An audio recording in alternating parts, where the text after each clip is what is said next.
A ONG Defensores dos Prisioneiros revelou, e essa informação é grave, e eu vou pedir que todos aqui na bancada colaborem com o seu comentário, porque revelou 11 pessoas foram presas por questões políticas em Cuba em outubro.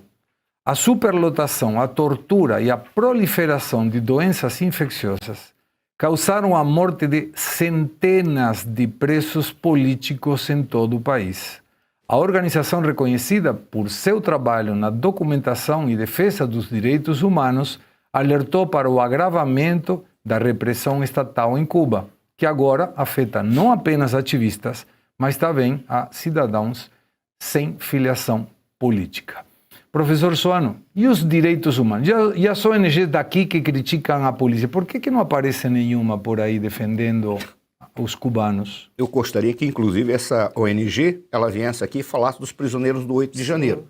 Eu gostaria que falasse daqueles que estão sob tortura em várias situações, circunstâncias ou perspectivas. Eu gostaria que falasse disso. Mas vamos aproveitar que eles fizeram um trabalho muito sério em relação ao que está acontecendo em Cuba. Já se esperava que isso estivesse acontecendo. O que ocorre em Cuba é 10 a 20 vezes pior do que isso. É porque o que ocorre lá, o que ocorre na Venezuela no seu dia a dia, não é noticiado porque não conseguem as informações suficientes e aquilo que consegue ser vazado não é disseminado pela mídia brasileira, exceto aqueles baluartes, que são castelos de defesa da liberdade e dos valores da sociedade, dentre eles a Revista Oeste.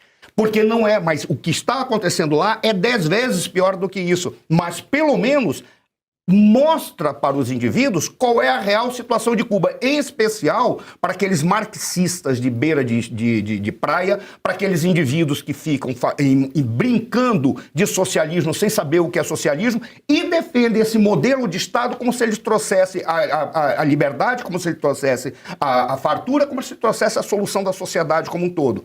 Isso tem que ser cada vez mais divulgado porque é a concretização do que nós já sabemos.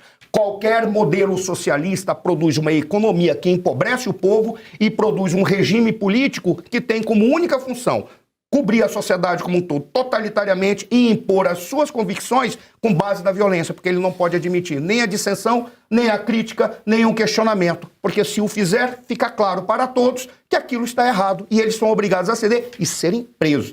Parece que a gente está vendo alguma coisa que está ocorrendo no Brasil, razão pela qual alguns indivíduos aqui não vão retroceder, porque se eles retrocederem, eles serão presos, porque está atestado que cometeram crime. Mas a dúvida sempre, e uma vez me perguntaram, como destruir um país? Eu falei, bota um governo socialista que é rápido, a coisa é rápida. E pesquisei Venezuela, Cuba e Argentina.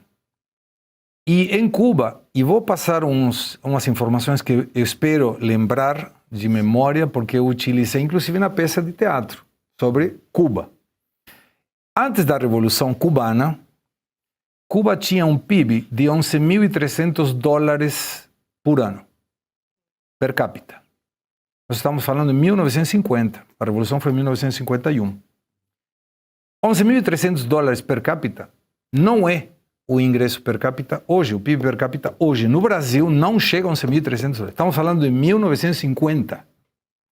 Naquele momento, Cuba foi o segundo país no mundo a ter iluminação, teve transmissão de TV a cores depois dos Estados Unidos, automóvel depois dos Estados Unidos, descobriu a máquina de raio-x, conseguiu em 1908 telefonia sem telefonista.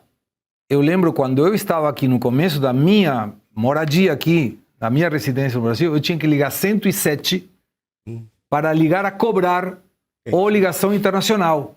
107 era o número. Tinha que ter telefonista e tinha 2 horas de espera fácil. Em 1950, Cuba já tinha isso desde 1908. A cidade de Havana tinha mais cinemas que Paris e Nova York juntas. E depois veio a Revolução Comunista. E vejam o que hoje é Cuba. Então, como destruir um país? Bota um governo socialista que logo pode. É o título do meu livro.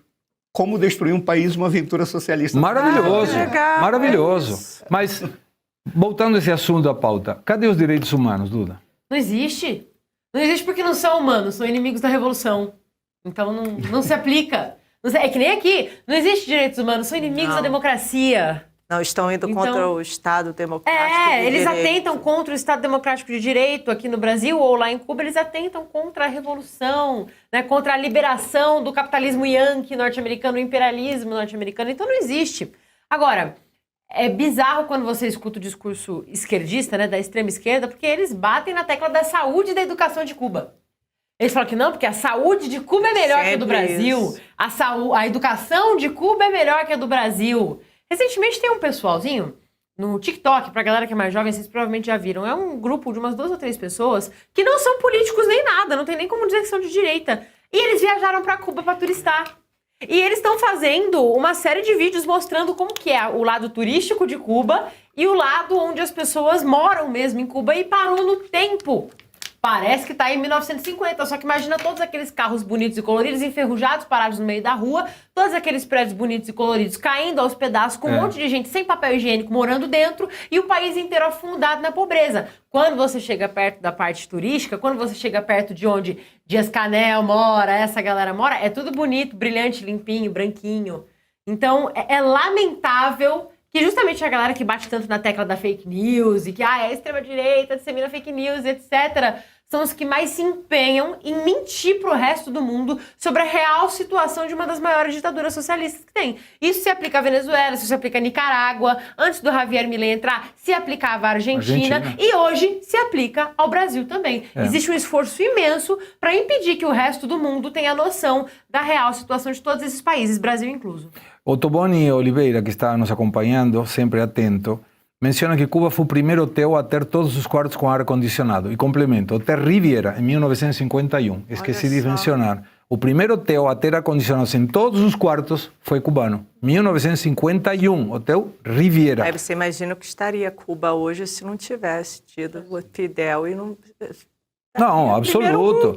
Mas aí também vem a narrativa, porque quando todo mundo conversa, e logicamente somos contra tudo que tem a ver com morte de pessoas e muito mais arbitrariamente. O Holocausto é uma prova disso. Sim. Eu vi outro dia um moço que não lembro o nome, perguntando para as pessoas se sabiam o que era o Holocausto. A grande maioria não tem a mínima ideia. Mas eu estou impressionada, porque não ensina ideia. mais, porque eu estudei no Brasil sempre escola particular, mas na época que eu estava em Nova York, eu estudei numa escola pública. E, gente, a Segunda Guerra Mundial é matéria. Tem que matéria ser. da high school, total. E ano e ano você está lá. Foi uma coisa que, inclusive... Enfim, me fez uma grande defensora da comunidade judaica até hoje, porque eu fiquei tão impressionada. Mas aqui no Brasil entrou a progressão continuada, lembra? Você tem que passar o aluno a todo custo. Não, isso acontece, Então, isso são eu falei analfabetos hoje. funcionais. As pessoas não sabem o que é o Holocausto. Mas vamos te dar uma dica. E a gente acá gosta de ajudar as pessoas a combater a narrativa da canhota. Coloca aí mortes pelo comunismo. Põe aí Google, mortes pelo comunismo. São mais de 100 milhões de pessoas. E onde que ensina isso nas escolas?